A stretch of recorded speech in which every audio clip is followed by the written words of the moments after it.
Boa noite, queridos amigos, queridas amigas. Muito boa noite a todos vocês. Sejam bem-vindos a mais um culto do Evangelho no Lar. Atividade que tem estado nas nossas noites de domingo, seguindo desde o ano passado, em que juntos nós nos aproximamos do Evangelho do nosso Mestre para refletir sobre as suas lições, sobre aquilo que ele deixou. Então, é uma alegria estar aqui mais uma vez. Hoje é uma noite um pouco peculiar, porque essa transmissão não é ao vivo, ela está sendo gravada com alguns dias de antecedência, porque no domingo, no horário em que nos reuníamos, não estarei na cidade de Guaraci, então não terei os meus equipamentos para fazer a transmissão. Mas eu estarei com vocês assistindo esse encontro. Nós sabemos que, embora distanciados no tempo, a internet e os mecanismos tecnológicos permitirão que a gente se conecte no mesmo horário em que estávamos habituados para orar, refletir e nos conectar com o nosso Mestre Jesus. Esta pandemia e este ano curioso e difícil de 2020 tem nos provado muito dos poderes do Espírito, em que nós somos capazes de romper as barreiras da distância física no espaço e hoje desafiados a fazê-lo no tempo.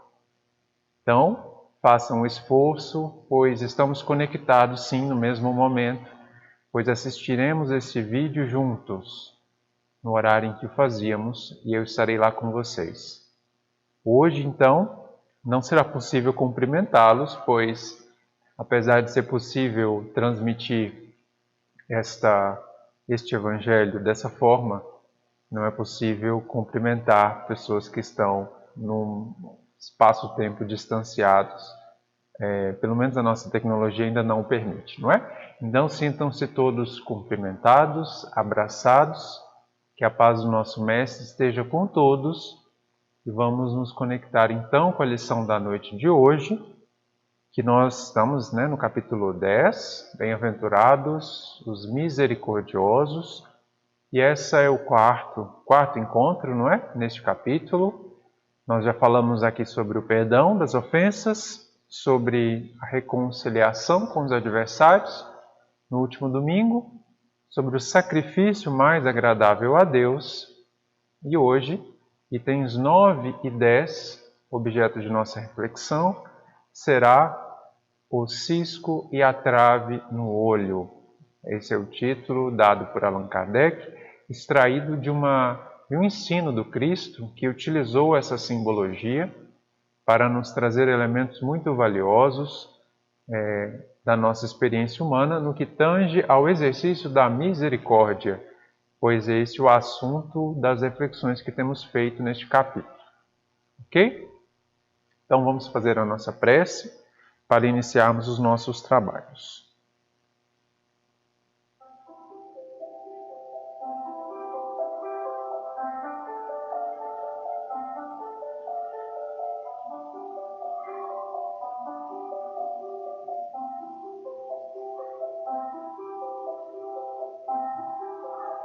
Então vamos elevar o nosso pensamento, buscando a presença do nosso Mestre Jesus, amigo incomparável de nossas jornadas na Terra, que tem acompanhado as nossas experiências, cada uma de nossas encarnações, aquelas em que erramos gravemente, e algumas poucas em que temos acertado. Lá estava o amor do Cristo nos acompanhando. Então vamos rogar ao Mestre que adentre aos nossos lares, onde estivermos, que Ele possa nos envolver com as forças da sua paz, da sua alegria, da sua comunhão com Deus, que nos dá esperança, nos dá ânimo e fortalece-nos o coração para desempenharmos as tarefas que esta encarnação apresenta a cada um de nós. Vamos rogar a presença em nossos lares com a permissão do Cristo, dos nossos amigos espirituais,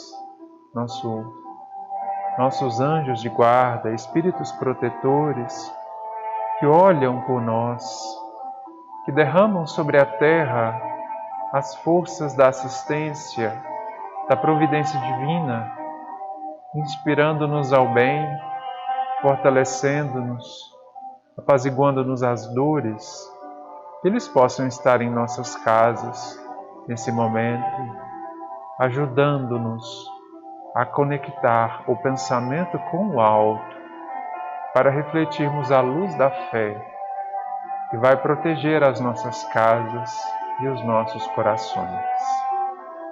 E a todos os irmãos que necessitam de preces, que nos solicitam auxílio, vamos mentalizar os seus nomes nesse momento, pedir ao Mestre, aos benfeitores queridos, que possam auxiliá-los e ampará-los onde estiverem, conforme for possível. Que a bondade de Jesus inspire as nossas palavras e esteja conosco na noite de hoje. Que assim seja.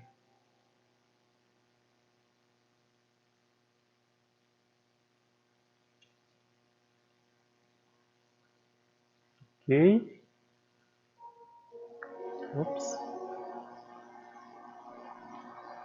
Então vamos lá, meus amigos.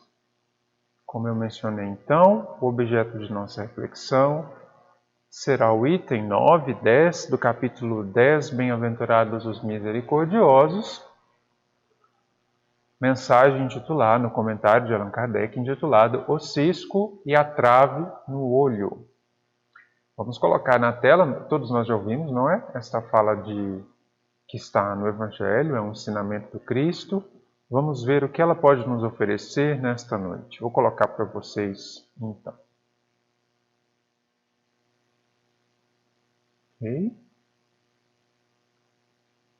Então, Allan Kardec destaca do Evangelho de Mateus, versículos 3 a 5, no capítulo 7, quando o nosso Mestre disse: Como é que vedes um cisco no olho do vosso irmão, quando não vedes uma trave no vosso olho?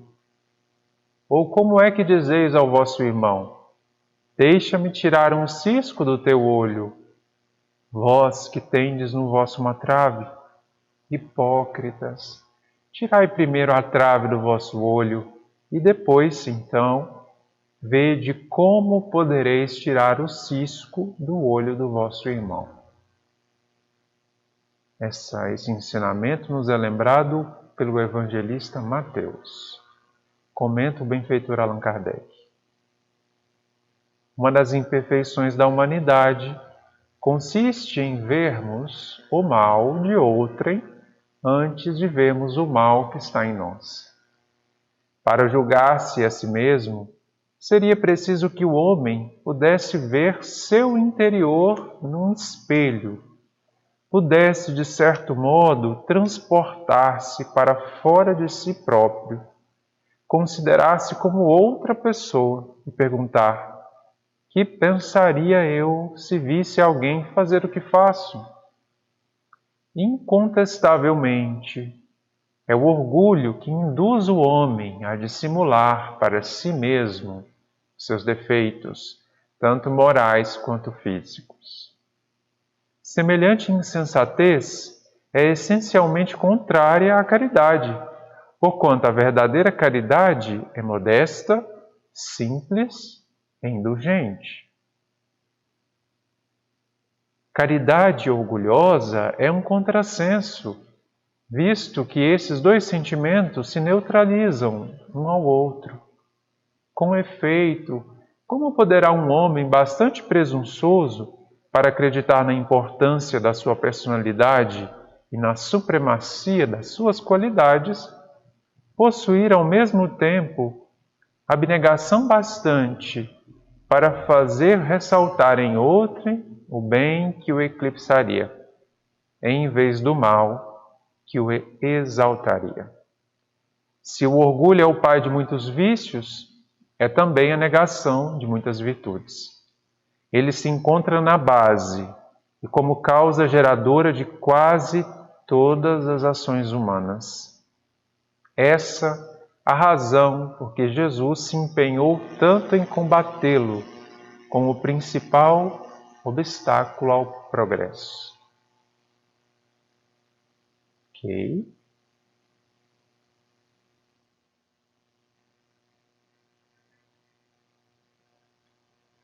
Bom, então, nós temos aqui Allan Kardec nos lembrando desse ensinamento que está do nosso mestre, né, Jesus, que está no Evangelho de Mateus.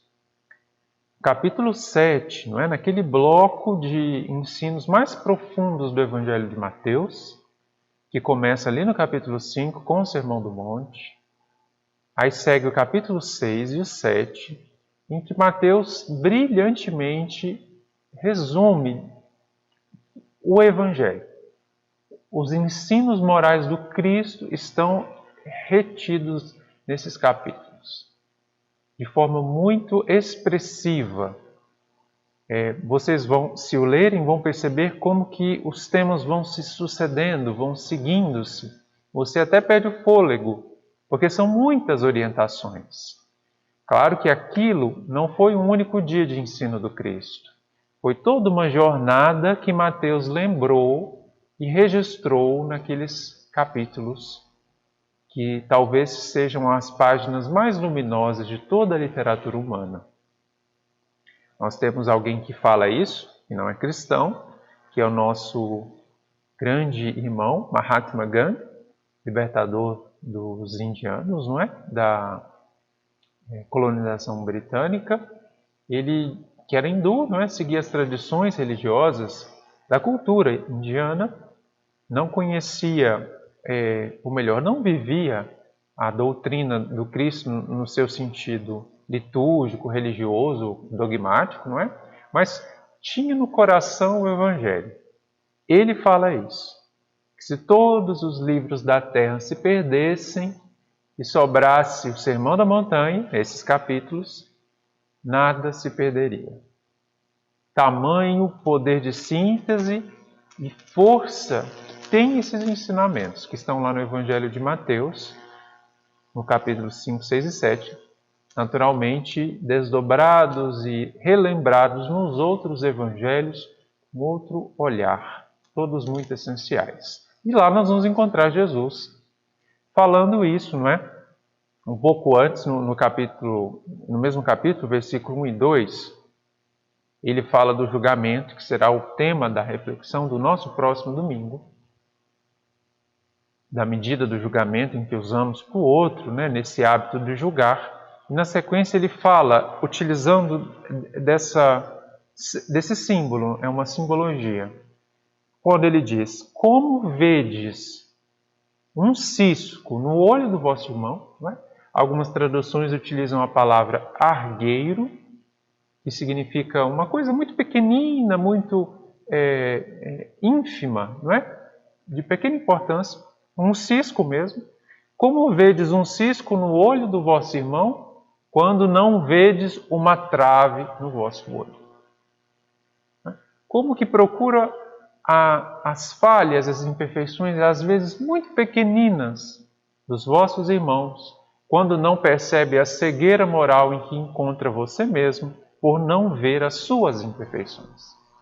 Isso resume esse ensinamento, Jesus utilizando, não é, dessa simbologia, que certamente deve ter tido ao público que o escutava uma força simbólica e mais direta para falar desta, que talvez seja uma das mais peculiares e comuns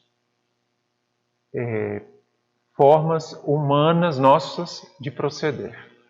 Porque nós adoramos, não é mesmo? Falar das pessoas.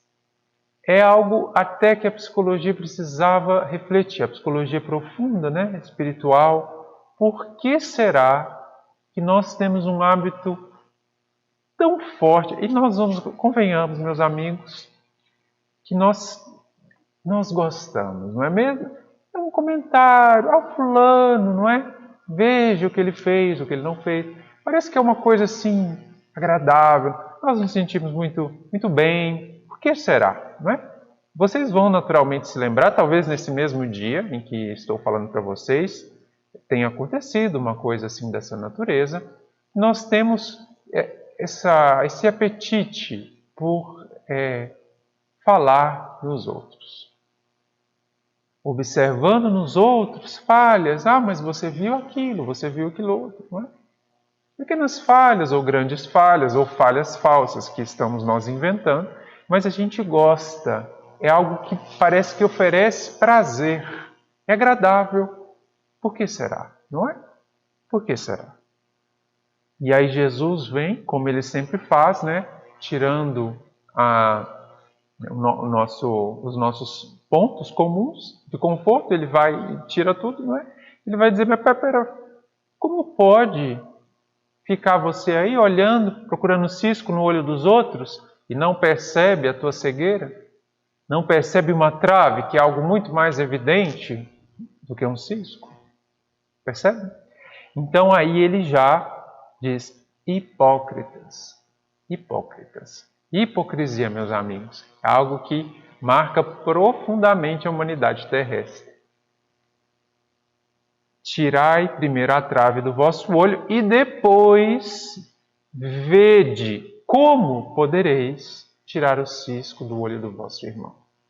É só quando removemos a cegueira moral que aí nós conseguimos perceber realmente os outros e auxiliá-los. E aí Allan Kardec então vem e nos comenta, ele fala algo dessa natureza, ele diz que é uma das... aí ele vai falar sobre aquele vício, aquele defeito moral que nós todos temos, todos nós trazemos.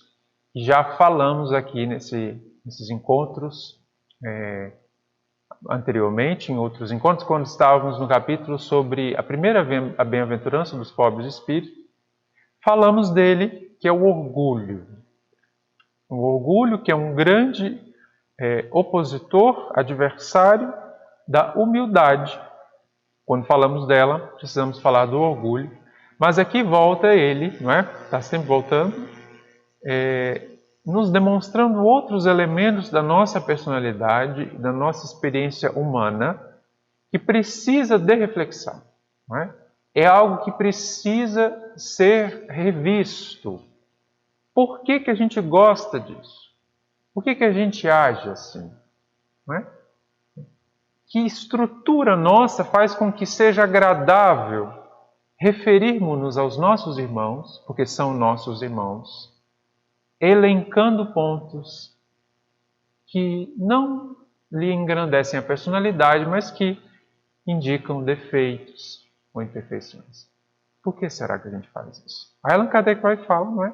Que Allan Kardec também, ele vai direto ao ponto, ele não fica fazendo rodeios, ele diz, uma das maiores, das grandes imperfeições da humanidade,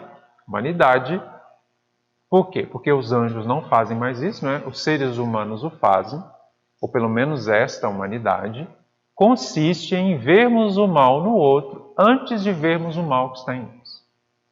Não é? Vermos o mal no outro antes de vermos em nós. Então veja, não é que Allan Kardec está dizendo que não tem o mal em nós. Ele está dizendo que a gente não vê, a gente vê o outro. Por que será? Não é? Quando a gente falou do orgulho, meus amigos, nós vimos que o orgulho ele tem vários desdobramentos. São várias condutas, várias formas de pensar e de agir que vêm do orgulho. Não é? E nós vimos que uma característica central do orgulho é uma forma em que nós outros nos iludimos acerca da nossa própria realidade. Então, o orgulhoso é alguém que gosta de contar uma história fictícia sobre si mesmo. Mas ele acredita nessa história. Então é uma forma de dizer, não, mas eu sou dessa forma, e eu sou daquele jeito, eu faço assim. Ah, mas eu sou assim. Não é? Quantas vezes, vamos ver o que acontece com vocês. A gente está lá, não é? Comentando qualquer assunto, qualquer questão. E aí, você, para participar do comentário, você vai dizer assim, ah, não, mas eu, eu faço assim, faço daquele jeito, faço daquele. Ninguém perguntou como você faz, mas você já vai, não, mas eu faço assim outro, não é? Não é isso, meus amigos? Não acontece? Não é? Acontece, não é? Os desencarnados que aqui estão, eu creio que tem alguns, acontece. Não sei se do outro lado acontece, do lado de cá acontece muito, não é? Nós temos uma mania de exaltar a personalidade. Personalidade. E isso é um ponto muito interessante da nossa reflexão. Porque a psicologia, nos seus pontos mais avançados, sobretudo aquela que Joana de Ângeles traz, com a luz lançada no passado por Jung e Freud, não é? Na psicanálise, já fala que nós, seres humanos, espíritos imortais, temos camadas. Nosso ser tem camadas, não é? Tem aquelas mais superficiais e aquelas mais profundas. Nós vivemos nas nossas encarnações, nos entendemos, nos conduzimos a partir das camadas mais superficiais do que nós somos, que é o que nós chamamos de personalidades, no plural. Porque é da natureza delas serem várias personalidades. Então, eu encarno, não é? Aí, naquela encarnação, você ganha um nome, ganha uma família, uma profissão, uma atividade, tarefas, dores, dificuldades, formas de agir, formas de pensar, toda uma estrutura que nos constitui a nossa biografia em cada vida, que envolve-nos com uma personalidade. Então você vai falar, aquela pessoa, uma pessoa de personalidade forte, quer dizer que é uma pessoa difícil de conviver, não é? Personalidade forte não é uma virtude, viu, gente? Não vai falar, mas eu sou uma pessoa de personalidade muito forte, não é? Não venha com esse negócio, isso não é uma virtude, é um defeito. Mas a gente fala, personalidade forte, marcante, que é aquela pessoa que expansiva, não é? Os seus pontos de vista tem que sempre estar tocando a vida dos outros. E aí, nas nossas encarnações, então, a gente veste-se de uma personalidade. Quando a gente desencarna, essa personalidade sai. Então, não pense vocês, meus amigos, nós vamos chegar lá no mundo espiritual e vai ser exatamente como a gente era aqui. Claro que se nós estivermos muito ainda apegados à nossa vida material, a gente vai continuar lá como se a gente estivesse aqui, né? E isso não é bom, tá? Não é muito bom. Mas se nós tivermos algum grau de lucidez, algum grau de esforço próprio, de dimensão mais ampla da vida, quando você desencarna, a camada mais exterior que te reveste, ela sai, ela some. Porque o seu olhar de espírito é diferente de quando você estava encarnado. Porque o espírito, ele já... Qual que é o nome do espírito? Né? Qual que é o nome do espírito de vocês? Não é? Nós chamamos Emmanuel, o espírito de Emmanuel, né? Mas ele já foi Publius Lentulus, ele já foi Padre Damiano, ele já foi escravo Basílio, já foi vários outros romanos antes, escravos depois. Percebe? Não é? Hoje está aí encarnado com outro nome. Então, qual que é o nome do espírito de Emmanuel? Percebe? Emmanuel foi o nome que ele escolheu se apresentar para nós, porque foi aquele nome que ele recebeu na encarnação que ele mais se conectou com Jesus, que ele teve a maior vivência do Evangelho, que foi como Manuel da Nóbrega. Ele era chamado de Hermano Manuel, irmão Manuel, então daí que vem Emmanuel. Percebe? Mas esse é o nome de uma encarnação dele, que ele preferiu usar para se apresentar para nós. Se ele estivesse com outra tarefa, outra missão, em outro grupo, ele talvez se apresentasse com outro nome. Percebem? Então os espíritos não têm essa camada mais superficial que é a nossa vida, a nossa existência. Porque a vida espiritual, ela nos dá um choque de realidade. É muito difícil manter ilusões no mundo espiritual. Aqui na Terra é extremamente fácil. A maioria de nós faz isso do primeiro dia ao último da encarnação, não é? No mundo espiritual é bem mais difícil. Porque lá, como diz, as máscaras caem. As máscaras da materialidade só se sustentam no mundo espiritual se você faz força mental para isso, não é? Se o seu corpo passa e você está lá no meio dos desencarnados, você vai se apresentar como você é mesmo, não é? O resultado de todas as suas vidas, percebe? Então, meus amigos, personalidade é algo que passa. Então, a morte acaba com as personalidades. A gente já perdeu várias delas, não é? Ganhamos outra, perde de novo. É algo que se supera. É necessário ao nosso processo de evolução, mas passa. E é essa camada, a mais superficial, aonde a gente se ilude, porque você vai lá e pinta ela da cor que você quer, né? Não, mas eu sou assim, eu sou aquilo outro, eu faço assim, faço aquilo outro. E aí você vai e sustenta às vezes isso uma vida inteira. É essa camada que às vezes, ou muitas vezes, nos impede de ver as camadas mais profundas, que são mais autênticas. Quanto mais profundo, mais autêntico.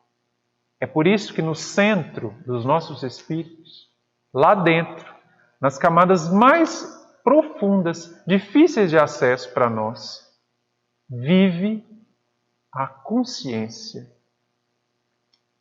conectada com Deus.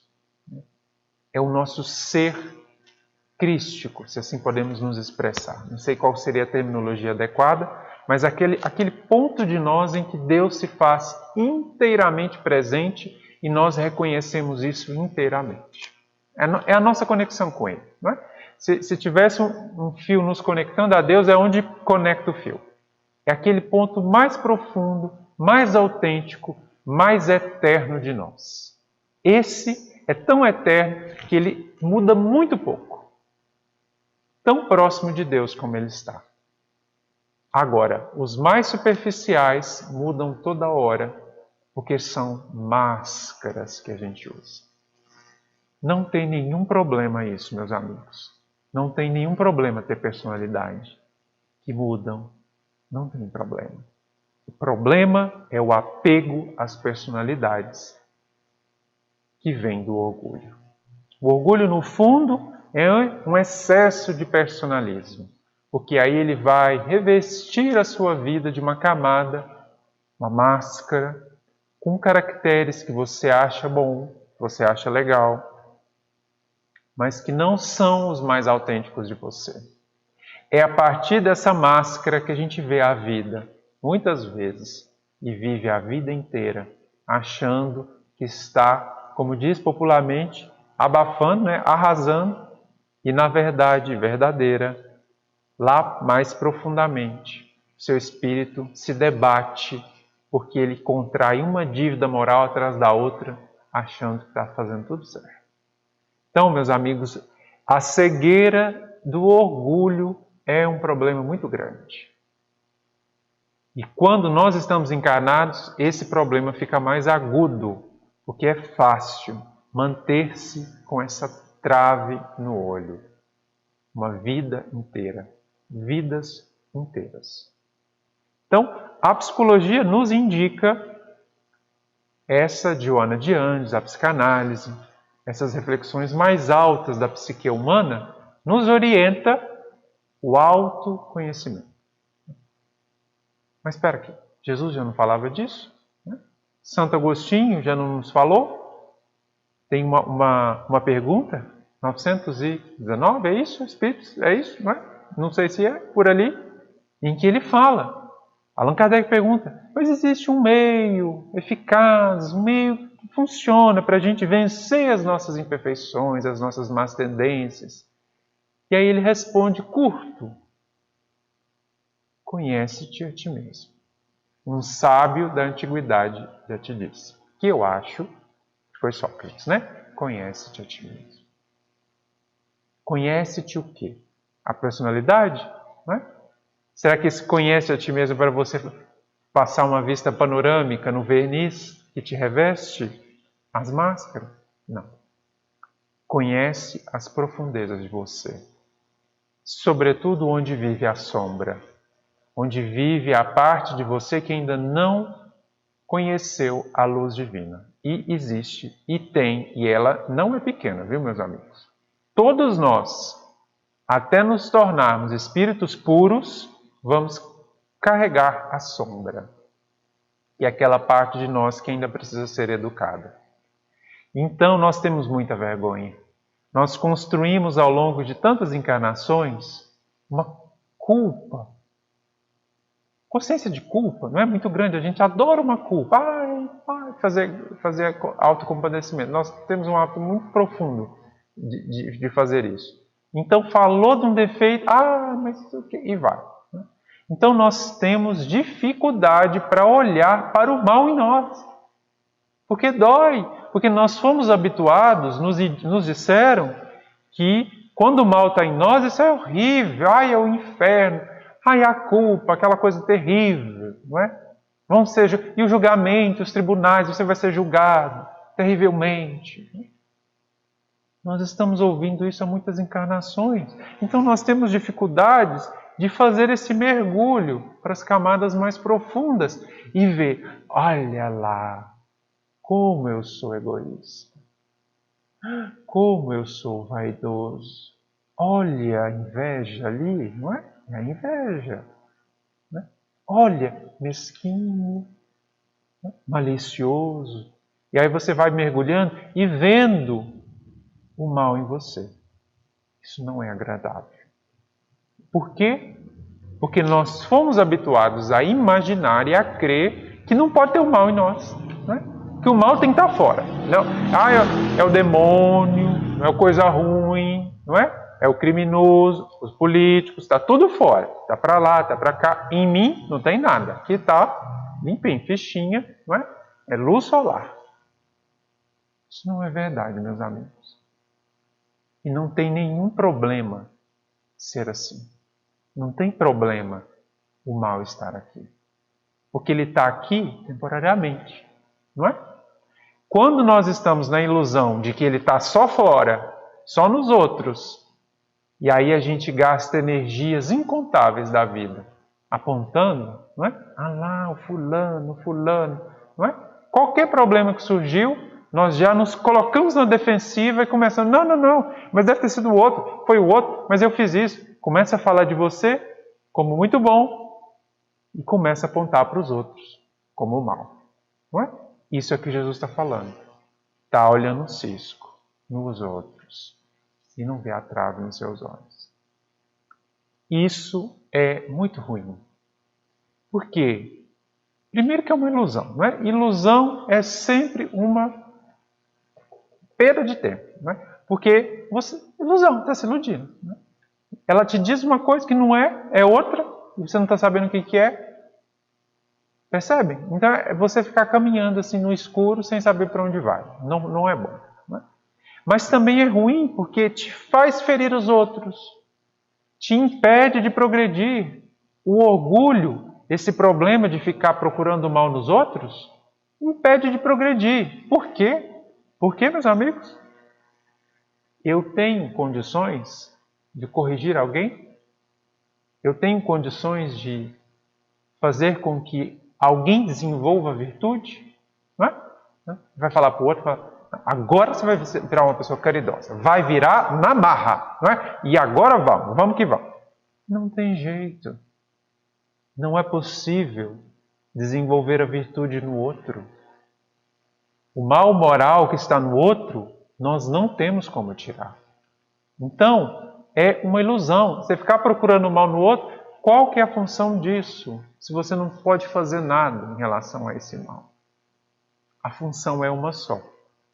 Nos iludir para que a gente oculte o mal que está em nós e viva mais ou menos bem, mas inconsciente. Então, no fundo, meus amigos, quando a gente caminha lá nas camadas mais superficiais do nosso ser, nós vivemos de fachada. Vive de fachada. Aí eu pergunto uma coisa para vocês. Será que a lei divina deixa de se aplicar porque a gente está na fachada? Será que a justiça divina para de funcionar porque a gente acha que é muito bom? Não. Ela segue agindo. A nossa consciência segue registrando as imperfeições em nós, mesmo que você ache que não tenha. E o que acontece quando a gente comete o mal? Quando a gente erra, mesmo achando que estava acertando? O que acontece? Você colhe o mal. Então, meus amigos, viver na fachada da vida é vez por outra tropeçar e cair sem ver a pedra, achando que foi alguém que pôs no seu caminho. Mas a pedra está em você. Então, além de ser uma vida desagradável, porque é uma ilusão, é horrível, porque você é surpreendido toda hora. Toda hora acontece uma coisa, desanda, acontece uma doença, alguém gera um problema financeiro que você não esperava. Então você vive assim, né? Aquele tumulto. Você fala, gente, mas eu sou uma pessoa tão boa, tão maravilhosa, como isso acontece comigo? Será? Percebe? Então Jesus nos chama, nos convida, como Ele tem feito tantas e tantas vezes. Meus irmãos, diz o Mestre, não tem problema ser imperfeito. Não tem problema ter cometido erros. Isso não é nenhum problema. O problema é você não ver isso e não corrigir. Isso é um problema. O Mestre nunca deixou de acolher uma pessoa sequer pelo seu passado. É por isso que ele deixava os discípulos de cabelo em pé, porque toda hora Jesus fazia uma coisa surpreendente, não é? Porque era uma cultura muito rígida, muito cheia de padrões morais rigorosos, né? E isso pode, esse é o puro, esse é o impuro, aquela coisa toda. Então toda hora Jesus dava uma bola fora dentro dos valores culturais. Então vinha uma mulher de vida equívoca, aí ele já, minha irmã, né, abraçava, orientava, porque ela vinha pedindo ajuda. Era alguém que necessitava de ajuda. E Jesus ajuda. E os discípulos ficavam, meu Deus, o que ele está fazendo? Aí vinha o outro publicano, que era alguém, segundo os judeus, né, que cometia muitos pecados por cobrar impostos dos próprios judeus. E aí ele estava lá, e o publicano vem, mestre, mas a minha vida é difícil. E aí Jesus estava lá fazendo ceia com o publicano. E os discípulos ficavam, gente, que isso, Jesus? Né? Com os preconceitos, aquela coisa. Pedro, então, coitado. Ele devia tomar um susto por dia, porque toda hora Jesus dava uma dessa. Vinha um leproso, que era alguém impuro, entendido como excluído por Deus, condenado, e Jesus os auxiliava. Vamos no Vale dos Leprosos. E ficava todo mundo assim, gente, o que é isso? Até entenderem, e o próprio Mestre falou mais uma vez, que ele veio para aqueles que estavam no erro. Os que estão sãos não precisam de médico. Então Jesus nunca deixou de amparar aqueles que erravam, aqueles que traziam imperfeições. Percebe? Deus não vai nos deixar de amar porque a gente tem sombra, porque a gente tem imperfeição. Não tenho esse medo. Não tenho medo de ver o mal em você. Do outro falar, mas isso aconteceu. E quem fez isso? Quem foi responsável? E aí você olha e fala, nossa, fui eu. E você diz, fui eu que fiz. Nossa, me desculpe. Ponto. Mas eu estava mal, mas porque foi o clima. E começa a se justificar. Isso é vaidade, orgulho, não é? Fala, não, foi eu mesmo que fiz. Me desculpe. Vou reparar. Percebe? O espírito de prontidão para corrigir. Porque ele não gasta energia com culpa. Ficando, elaborando em cima do mal. Mas o mal... Não. É como quando Jesus aparece para Paulo, no caminho de Damasco. Paulo não ficou fazendo uma dissertação. Nossa, Jesus, mestre, eu estava enganado, eu achei que a lei era de Moisés e aí eu não li direito, eu acho que eu entendi mal o texto bíblico, o senhor me perdoe, mas também, tem isso, gente, né? Tem Paulo se justificando pelos erros que ele havia cometido ao perseguir os judeus, perdão, os cristãos, perseguir os cristãos. Não tem. Ele diz, porque né, cai a ficha, aquela ficha que cai mesmo. Senhor, o que queres que eu faça? Prontidão para corrigir. Por que, meus amigos? Porque o que está feito, está feito. A imperfeição que está em nós, ela está em nós e ponto. Tá. Se você viver na fachada da vida, na verdade você só não está vendo o que está dentro da casa. Você está lá na fachada, né? Vendo a vida dos outros. O que está lá dentro, você não está vendo. Mas está lá, não é? Então, se você deixou o almoço da semana passada em cima da mesa, não guardou na geladeira, e aquilo foi, né, cultivando vida ali, foi dando aquele cheiro maravilhoso, está lá, não é? Se alguém não for lá e tirar, vai continuar lá. O que adianta você ficar na fachada? Olha lá o fulano, olha o cisco. É um desperdício de energia. Porque se o mau cheiro vem de dentro, se ele está dentro, alguém tem que ir lá e tirar. Sabe quem pode fazer isso? Sabe quem pode fazer um mergulho interior para retificar, para corrigir? Só nós. É por isso que Santo Agostinho diz: conhece-te a ti mesmo. Se eu não me conheço, eu não consigo me corrigir. Eu fico tentando corrigir os outros e não consigo. Percebe? Então, meus amigos, a doutrina espírita, ao nos mostrar a vida espiritual, ao nos dizer que não existem infernos em que nós somos lançados em chamas, condenados e julgados por outros, isso não existe. Existe a condenação que nós nos fazemos, isso existe. A consciência culpada, o remorso. E se esse coração com remorso quiser produzir uma imagem de chamas ardentes, o queimando, aí ele faz. Mas não é que alguém está pondo fogo e te jogando lá. Isso não tem. Está tudo aqui. Está tudo aqui dentro.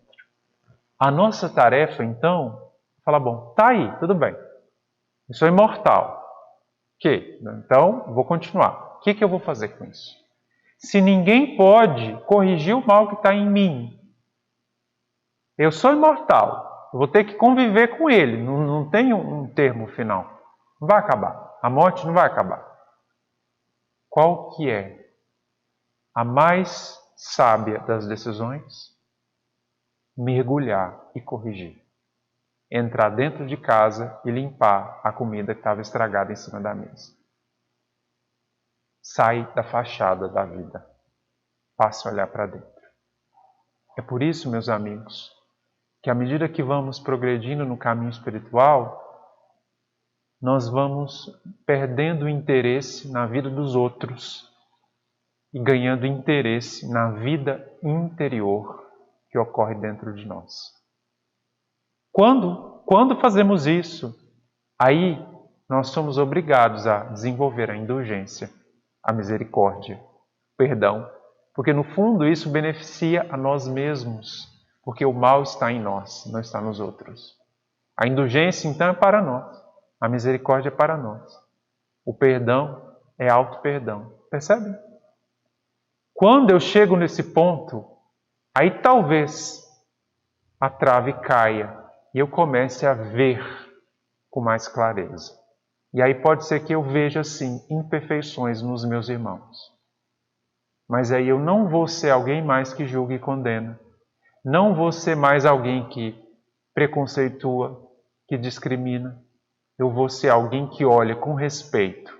Sabe que ali tem um espírito imortal, que ali tem alguém que veio da fonte divina, da fonte criadora, e tem em si os potenciais de virtude. O que eu vou fazer? Eu vou ajudá-lo a progredir no tempo dele, não no meu. Porque o meu tempo é o meu próprio.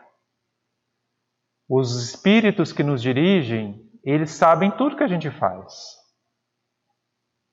E eles não fogem. Eles não saem por aí contando. Gente, conversa de anjo de guarda, né? Nossa, o meu tutelado. Você não acredita o que ele fez? De novo. Não tem isso, gente. Os anjos de guarda, eles não ficam se reunindo no café espiritual, né? No break. Falar, olha, você não acredita o que ele fez? De novo. Ah, mas o meu então. Não tem. Porque ele está ali para auxiliar. E se ele está ali para auxiliar, é porque ele já conseguiu auxiliar a si mesmo. Percebe? Quando a gente faz o mergulho interior, nós não vamos mais para a vida dos outros procurar o mal. Aí nós nos tornamos colaboradores de Deus com a lei de progresso.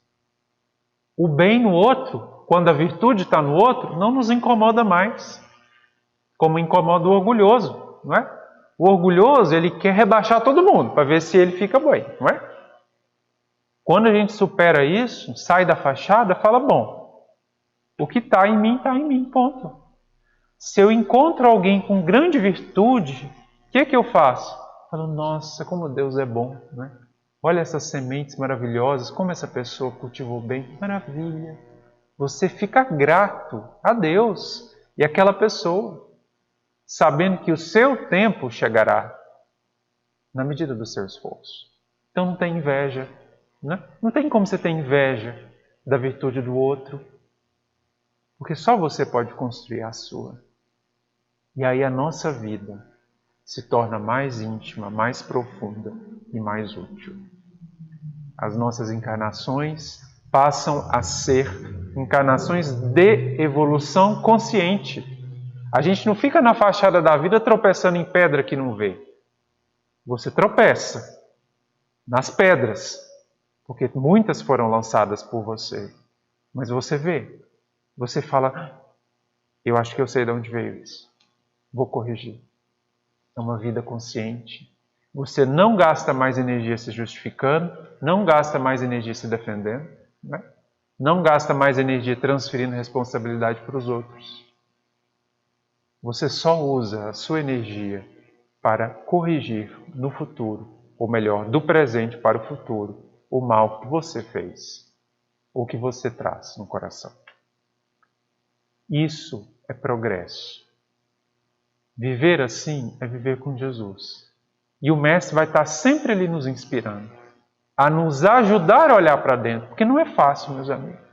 Não pensemos nós que é fácil fazer um mergulho interior, chegar lá e falar, gente, que criminoso é esse, não é? Que mora aqui dentro. Não é fácil. Mas o Mestre nos auxilia. Porque Ele nos julga. A gente não se sente constrangido na presença do Mestre por Ele, né? Se a gente se sentir constrangido é porque a gente traz consciência culpada. E Jesus só emana amor. Ele vê potenciais em todos nós. Aquele que vive de ilusão, ele vê pecados imperdoáveis em todo mundo. Todo mundo é ruim, não é? Só ele que é bom. Isso não existe. Não é, meus amigos? Então, eu creio que era isso, não é?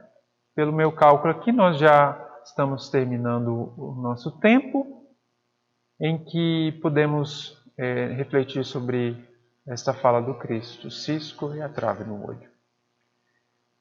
Nos próximos encontros nós vamos seguir falando sobre este comportamento nosso, do julgamento. No próximo, muito bonito, será uma reflexão sobre aquele fato em que Jesus profere aquela frase, né, que marca a humanidade. Quem tiver sem pecado, tire a primeira pedra. Então vamos continuar no próximo domingo, desdobrando essas facetas humanas e a orientação do Cristo para nós. Por ora, vamos tentar encontrar as traves que nos cegam. Essas nos fazem mal, fazem muito mal. E se você disser, não, agora eu vou olhar para dentro, tenha certeza absoluta que você vai conseguir identificar os defeitos, sem cair no remorso e na culpa profunda. Você vai consciente, com dignidade, olhar para a imperfeição que está em você e falar: ok, é isso mesmo, mas será diferente, porque hoje eu vou fazer diferente. Ok? Então vamos lembrar disso. Então nós agradecemos a todos os amigos que estiveram conosco até o final, nos acompanhando na reflexão da noite de hoje. Vamos então fazer a nossa prece para podermos encerrar. Ok?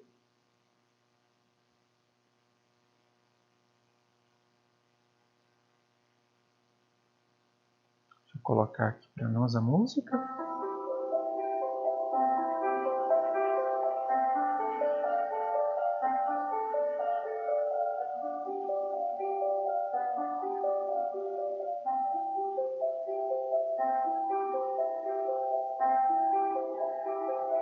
Então vamos agradecer ao Mestre Jesus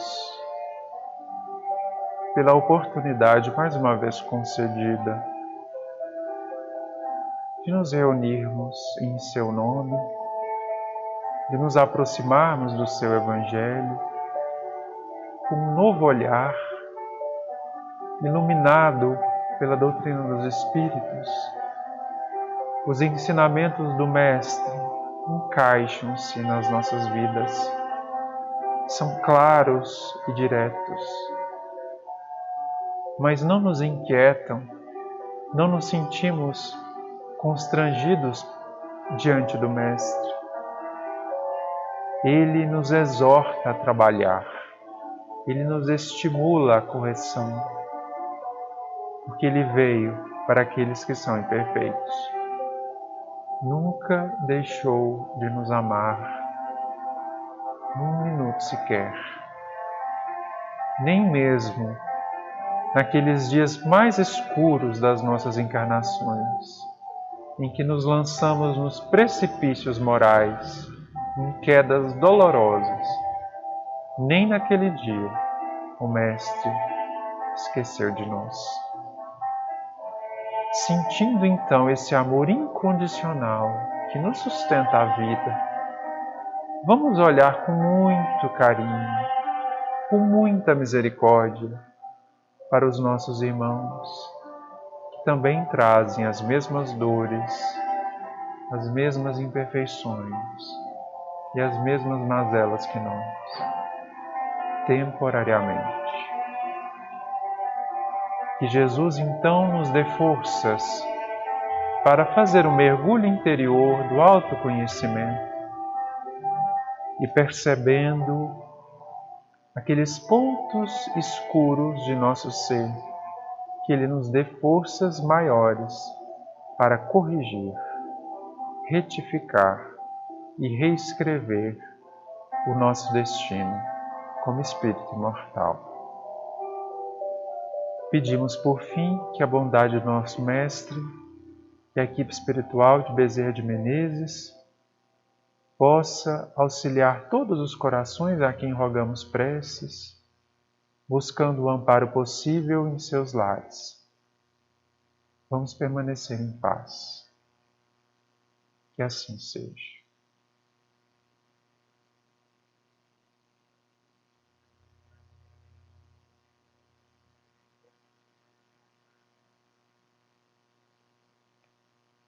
Ok, meus amigos? Então é isso. Concluímos mais um Evangelho no Lar, nesta noite, que será de domingo, no dia que vocês estiverem me escutando. Espero que tenha sido, que a reflexão tenha sido útil, que a gente tenha conseguido manter a nossa conexão nesse mesmo horário, nesse mesmo momento em que nos buscamos com Jesus a refletir e a orar. Ele nunca nos abandona. Então que vocês possam estar em paz, fiquem muito bem, tenham uma excelente noite de sono e muita paz a todos.